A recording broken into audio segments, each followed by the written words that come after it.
Good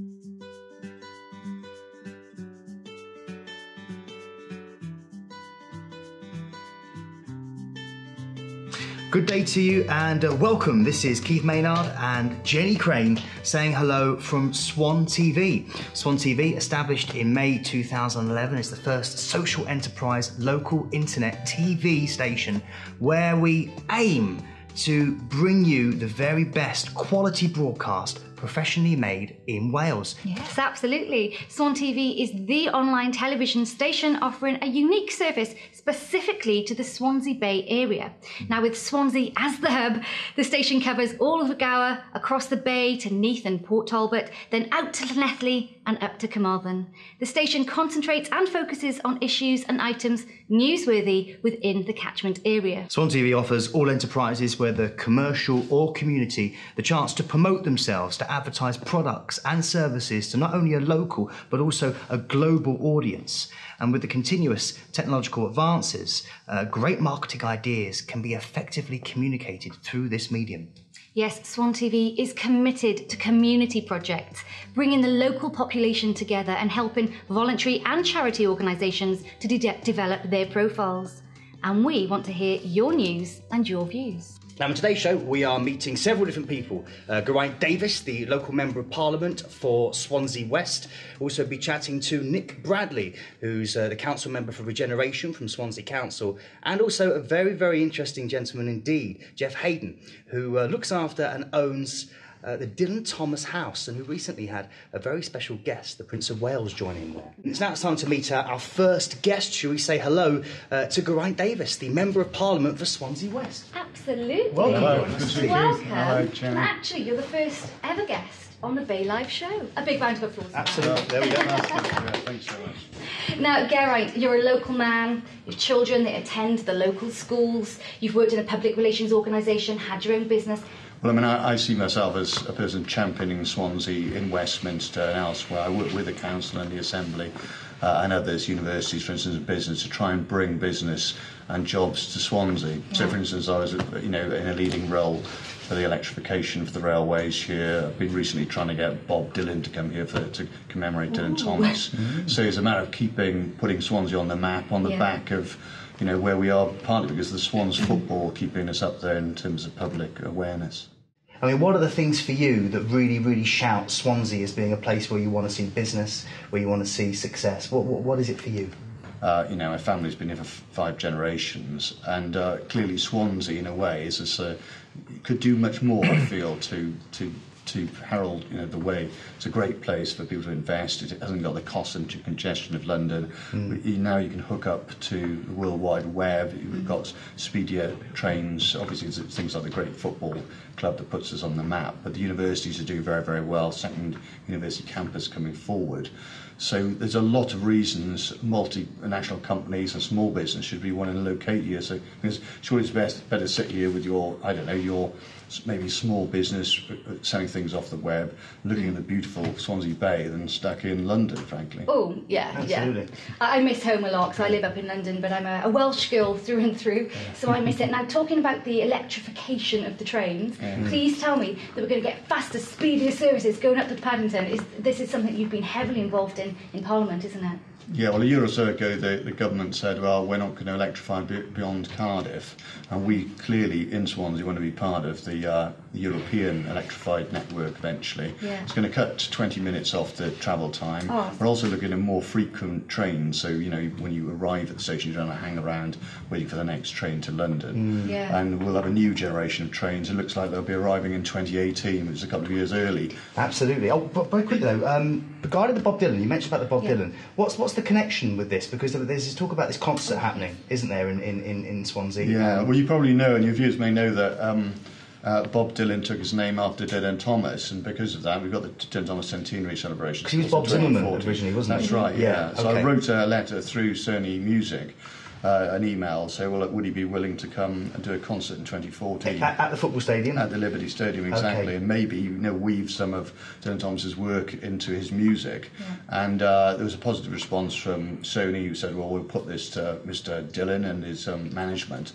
And I mentioned this on the floor of the House of Commons, so then it went through Reuters, and since then it's become sort of all over the music press, internet, NME, and obviously going around America. And I suppose Bob is considering it as we speak, but the answer's blowing in the wind. I like that one. Well, come on, Bob, if you're watching, this is what we want. We want to see you in Swansea. Thank you so much, Gareth, for taking time to talk to us. I think it's time to hear from Flora, don't you? I think it is. Over to you, Flora. Okay. And next, Rob Thompson and Andy Collins with the title track of Rob's solo album, Dust.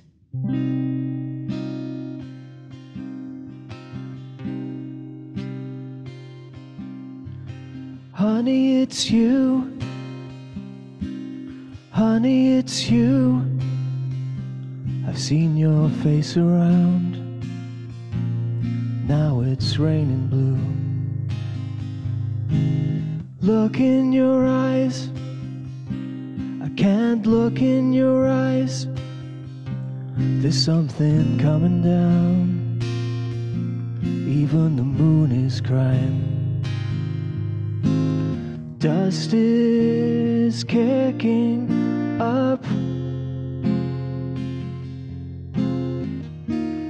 Don't be scared, it's just a hurricane. The wind, it could lift us up. But don't be scared, ooh, it's just a hurricane. Only a hurricane.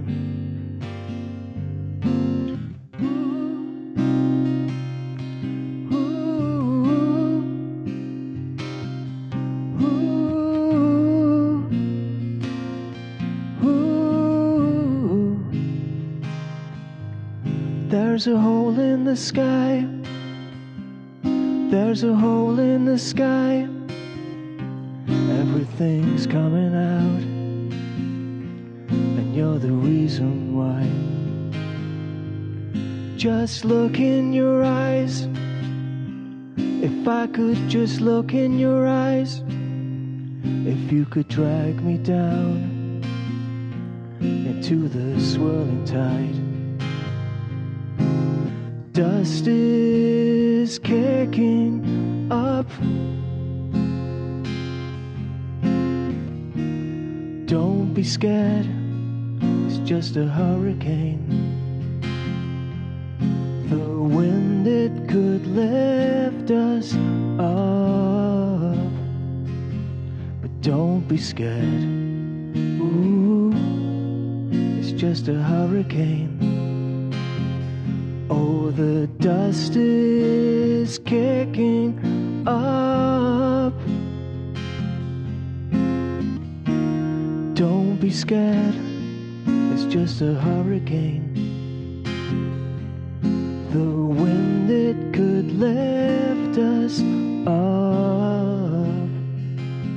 But don't be scared, ooh, it's just a hurricane. Only a hurricane.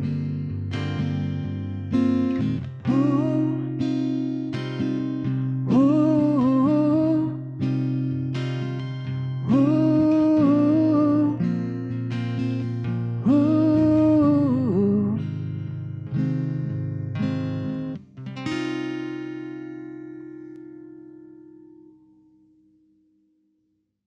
Okay, so we're going to carry straight on. Thank you very much, Flora. And we're going to say hello now to our second guest on today's show. And this is Mr. Nick Bradley. He's the council member for Regeneration.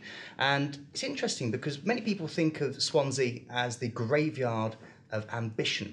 But in Nick's case, his life has been linked in with Swansea in quite a way, and he's certainly achieved an awful lot. So in his case, maybe we could say it's a cradle of ambition. What would you say, Nick? Welcome to the show. Thank you. Thanks very much. Yeah, I mean, I love Swansea. I've been here now since 1997 and came here for university and then never left. In fact, well, one of the interesting little statistics about Swansea is it has the highest number of graduates that settle in a city than anywhere else in Europe. Wow. Yeah. So there's this, you know, I still see a lot of... Is that because of the Mumbles Mile? Well, the Mumbles Mile isn't really there anymore, but Okay. I think it's, I mean, obviously Graveyard of Ambition, that Dylan Thomas said that as a very positive thing. He meant that when people come to Swansea, they never want to leave. And I think that's borne out by the fact that so many graduates do settle here, start working here, have families, and Have you fallen for a local girl and kind of settled down? Not yet. But I mean, I think it's very. I mean, not yet. So this is a chance. If you're watching this and you like the look of Nick, write in. That's a whole different show. He's got a great future ahead of himself. But it's. I mean, I do love Swansea. I think it's got the work-life balance in Swansea is fantastic. I mean. The bay, the parks, and we've got so many great parks. The city, I love Swansea, and having the Gower on your doorstep as well, it's just fantastic. It really is. But regenerating an area, where do you begin with something as bold as change? Well, I think people have a tendency to dismiss Swansea, and I think the Swans have put Swansea on the map globally, as has already been said. And I think regeneration is something that is absolutely fundamental. We've got to embrace the fact that we're having larger numbers of visitors. I mean, just having the football club in the Premier League has generated an extra £58 million to the local economy per year, which is fantastic. Yeah. We're seeing more hotels opening, we're seeing more people coming to stay. And what's really interesting is when people come to Swansea, a lot of them are return visitors. So you're getting people coming back in the summer that may have come down to see their team play Swansea, and then they're coming again for another visit. But yeah, regeneration is important. There are areas of the city centre that are in need of regeneration. I mean, all high streets are suffering at the moment. But we've got to be smart about it. We've got to be clever. We've got to think and look at the assets.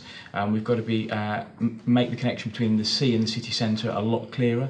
Certainly there's areas like the High Street, I know that is an area that is my number one priority to... You've put a lot of money into that recently, haven't you? We're reason what you can... Yeah, I mean, we're looking at how we can help businesses open premises in the High Street. And actually, if you talk to traders on the High Street, they're very much more positive than they were. Things are moving forward. There's fantastic new developments that have been constructed thanks to housing associations on the High Street.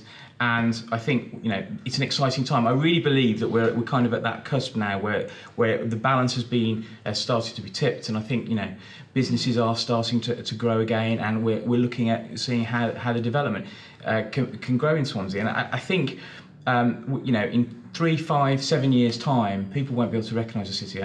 Very positive about how we can regenerate it. The council is going to be putting £1 million into transforming the market in this coming year, which is going to be followed by more funding. So in 2 or 3 years' time, you're going to have a brand new market essentially, which is absolutely fit for purpose and is transformed. And I think the market is the heart of the city centre. But we can't forget the other areas. There's places like Uplands that are regenerating themselves, Mumbles, which is doing really well and fantastic.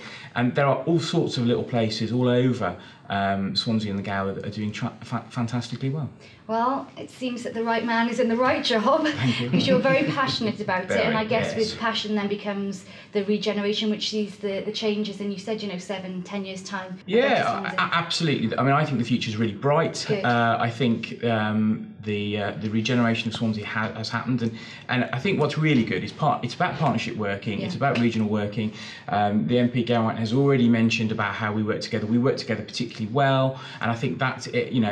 The working of the local authority, the Welsh Government, and then the national politicians, that is hugely important. It's collaboration, it's working together, it's regional partnership, and I think the future is very bright. I mean, the other thing that I kind of want to mention as well is that this idea of Swansea being a city region, and that's really exciting. I mean, it's going to be the Swansea Bay City region, which incorporates Neath and Port Talbot. It's going to incorporate Carmarthen and other areas as well. But obviously, it is the Swansea City Bay region, and we are very excited about the inward investment opportunities, the regeneration opportunities that's going to bring. Look, we'll stop you there because we could talk to ever. But thank you very much. Keep it up, guys. I mean, just very quickly to say, I mean, it is, a lot of people don't realise anything about the Bay Area, do they? I mean, we went for a walk this morning along there, and it's absolutely beautiful. There's a lot more to Swansea than just meets the eye, shall we say? There is all the Mumbles Mile, which isn't there anymore. That was last night. Okay, so let's move on. Thank you very much, Nick. No worries. Thank you, Geraint. Okay, well, we're going to move on now, and we're going to meet our final guest, I believe. But before we do, I think we're going to hand over to Flora again quickly. So over to you, Flora. Yes, I'm joined by Dave Long, a local artist who's recently set up a collective as part of a social enterprise. Dave, tell us a bit about the collective. Okay, well, the collective is called All One Word, and we're a community-driven organisation. So are you hoping to sort of get the community involved with the art and bring the community together through art? Yes, most definitely. Yeah, I mean, we really want to sort of, you know, using the student base that we have. I mean, Swansea's a massive student city, and we want to help these students to establish themselves within the city, and thus then they can, you know, give something back to the community, like give the community a voice in terms of the artwork that it likes to see and the events that we can put on. And are these sort of small bits of art, or are we talking graffiti in the community? What sort of thing is it? We're definitely talking paint cans and a roller sort of job. Amazing. We work closely with, in town, it's called Sin Cities nightclub, and there's an event that we sort of collaborate with called Sync. And Sync is all about live art and live music, and it's very sort of student orientated, but we're looking to sort of expand that, given just how popular it is to sort of see live art sort of being created alongside sort of just great music acts. So yeah, we're definitely sort of wanting to push out from that call. And you've been working on this today. I see there's a swan here. And is this all one word, the name of your social enterprise? Yeah, All One Word is the name of the organisation. What's the dream with it? What's the sort of end goal? Is it to put Swansea on the map as far as art goes? Most definitely. I mean, we really want to sort of stimulate this ecosystem. We want there to be, you know, a constant cycle of like students and artists sort of establishing themselves in Swansea and like really giving Swansea a voice, and then moving out nationally and internationally and sort of pushing into festivals and like really large scale events, and really, yeah. Well, it's been great to have you on. We hope you'll come back and tell us and keep us updated on All One Word, and maybe get some of the artists in sometime. I'd love to. Back to you, Keith and Jenny. Okay, thank you very much, Flora. More for her to look forward to a little bit later on. Well, we're back now, and we're going to talk to our final guest. Last, but by no means least, a man who has done lots recently to promote Dylan Thomas in the local area. It's a pleasure to have you here, Jeff. Hi, Jeff. Thank you. Welcome. Thank you so much for coming. I can see your fabulous display all behind you as well there, This is it. which we'll have a little talk about later. But first of all, tell us why it's so important right now that we are talking about Dylan Thomas. Well, it's because in 2014, it's the centenary of Dylan Thomas's birth, and centenaries are things that people love to celebrate, and Dylan Thomas's centenary is no exception, and it's building up to that now. That there's a momentum building of lots of events, not only in Swansea but across Wales and across the whole of the world.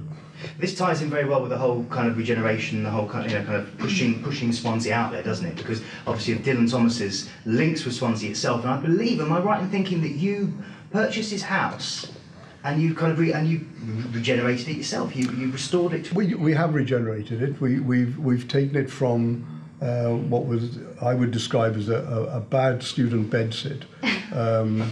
And I must say, A bit like his house. Yeah, a bit like thanks. his Thanks house. for that. And I must thank the former Swansea City Administration, which Nick had nothing to do with, for giving up the lease of the house, because it allowed us to restore it back to its condition as a new house in 1914, when the Thomas family moved into the house just a few months before Dylan was born, in the front bedroom. So it's now set up. If you walked into the house today, it is very much like it would have been during the First World War. Now, you recently had Prince Charles over. I say recently. It was.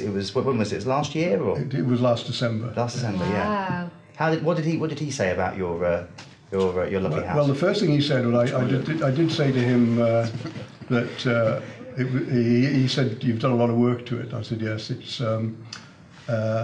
was like a bad student bedsit when we took it over. If you know what those are like." And he said, "I've seen lots of those in my time." And he was very impressed, and I think he was genuinely interested in what was going on. But now it's not just Prince Charles, is it? You've recently been over to America with ex-President Carter. Did he open the Dylan Thomas Centre there? What was the connection in America? Well, the connection with President Carter is that he is a huge Dylan Thomas fan. Right, okay. He first discovered Dylan's work when in 1953, and it's been his guiding sort of principle as a poet, that he knows Dylan's poetry very, very well. You're actually now going off to the People to get 100 different people involved, interviews or vox pops, I guess, about Dylan Thomas. So where's that going to lead you? Well, I don't really know. I think it'll lead to a book, right? With short pieces out of it. Okay. And it could lead to television pieces. I did one recently with Archbishop Rowan Williams, and there's a perfect little 45-second piece about what he feels should come out of the centenary. Okay, and that's the kind of thing that they're looking at with that. But it's not only people like that, it's people from across the board. I've interviewed the maid who worked for the Thomases for 5 years when she was 15 and Dylan was 16. Quite a few. And also Dylan's, is it Dylan's sister that you mentioned as well? Daughter. Daughter. Daughter. Yeah, she sadly died 3 years ago. Oh. But she was a great champion for her father, and her daughter has now taken on that mantle, and she's really fronting the Welsh Government's Dylan Thomas Festival. Shall we bring in, I'm just thinking here, well, what's your opinion on Dylan Thomas? This could become a really international celebration, and we may know that more children are taught Dylan Thomas in schools in America than in Wales, for instance. Really? And, you know, it's a big issue, and what we need to do is not just have something happening during 2014, but for people to know about it beforehand, and the momentum to build, as Jeff has been said. I mean, who knows? Perhaps Michael Sheen might want to do act as Dylan Thomas. Obviously, I'm trying to push forward with Bob Dylan. There's issues about getting Bollywood over here, Malaysia. I know Nick's involved with the international links through the university as well. I'm on the Council for Europe. I'm talking with them about having a special exhibition there of Dylan Thomas towards the end of this year, so we can get people from around the world coming here. And the issue is getting people here through to 2014, but also every year after at Dylan Thomas. It is the legacy issue. It's about, obviously, it's about making sure that 2014 is a hugely important celebration and that everybody comes together. But it is also, as Geraint rightly says, it is about the recognition and what we can get from that and how we can build on that in future years. Like everyone talks about legacy when there's big events, and that's key. I think that's key for Swansea going forward. Well, that's sadly the end of the show, the first Bay live show, live at the Bay. Absolutely. It's been great fun. We've had a fantastic time with 3 fantastic guests. Yes, thank you very much to each and every one of you. Thank you. Thank you very much for the first ever show. It's been a pleasure. Yes. Thank you, Laura. And thank you to you for watching. So we've been Keith Maynard, Jenny Crane, and the lovely Flora Blathwaite. Thanks for watching, and we hope to see you next time. Indeed. Enjoy. Hold back.